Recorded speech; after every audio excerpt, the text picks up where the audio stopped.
ఇక నల్గొండ జిల్లా వార్తలు ఇలా ఉన్నాయి. నల్గొండ జిల్లా కేంద్రంలో తెలంగాణ జాగృతి ఆధ్వర్యంలో తెలంగాణ జాగృతి అధ్యక్షురాలు కల్వకుంట్ల కవిత జన్మదిన వేడుకలు అంగరంగ వైభవంగా జరిగాయి.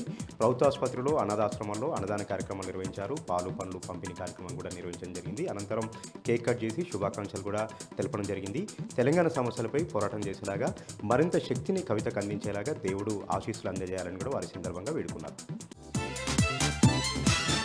ఇక మరొక వార్త విషయానికి వస్తే నల్గొండ జిల్లా పోలీస్ పరేడ్ గ్రౌండ్లో యాన్యువల్ స్పోర్ట్స్ మీట్ను ప్రారంభించారు. నల్గొండ జిల్లా కలెక్టర్ ఇలియా త్రిపాఠి, నల్గొండ జిల్లా ఎస్పీ శరత్చంద్ర పవార్, అదనపు ఎస్పీ మౌనికాలు ఎంతో ఒత్తిడితో ఉంటారు. పోలీస్ సిబ్బంది అంతా కూడా వారికి మానసిక ఉల్లాసాన్ని కలిగించేలాగా, మానసిక దృఢత్వాన్ని కలిగించేలాగా, శారీరక దృఢత్వాన్ని కలిగించేలాగా ప్రతి సంవత్సరానికి ఒకసారి వారం రోజుల పాటు కూడా ఈ క్రీడలను నిర్వహిస్తున్నట్టు కూడా ఎస్పీ శరత్చంద్ర పవార్ తెలపడం జరిగింది.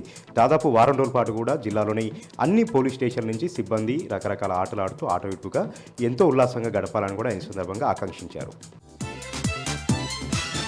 ఇక సూర్యాపేట జిల్లా వార్తలు ఒకసారి చూద్దాం. సూర్యాపేట జిల్లా కేంద్రంలో విద్యార్థులు నిరసన కార్యక్రమం దిగారు.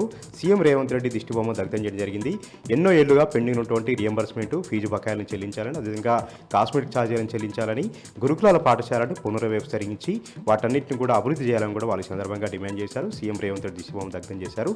ఎస్ఎఫ్ఐ ఆధ్వర్యంలో నిర్వహించినటువంటి ఈ నిరసన కార్యక్రమంలో పెద్ద ఎత్తున విద్యార్థులు పాల్గొన్నారు. చాలా ఏళ్లుగా రియంబర్స్మెంట్ పెండింగ్లో ఉన్నాయి. విద్యార్థులని ఆయా యాజమాన్యాలు వేధిస్తూ ఉన్నాయి. రియంబర్స్మెంట్ బకాయిలు చెల్లించకుండా ప్రభుత్వం మొద్దు నిద్రపోతున్నట్టు కూడా వారి సందర్భంగా ఆగ్రహం వ్యక్తం చేశారు. ఇక యాదాద్రి భువనగిరి జిల్లా వార్తలు ఒకసారి చూద్దాం. యాదాద్రి భువనగిరి జిల్లా చౌటుప్పల్లో పెద్ద ఎత్తున గంజాయి తరలిస్తున్నటువంటి ఇద్దరు సభ్యుల ముఠాను అరెస్ట్ చేశారు. 46 కేజీల గంజాయిని పట్టుకున్నారు.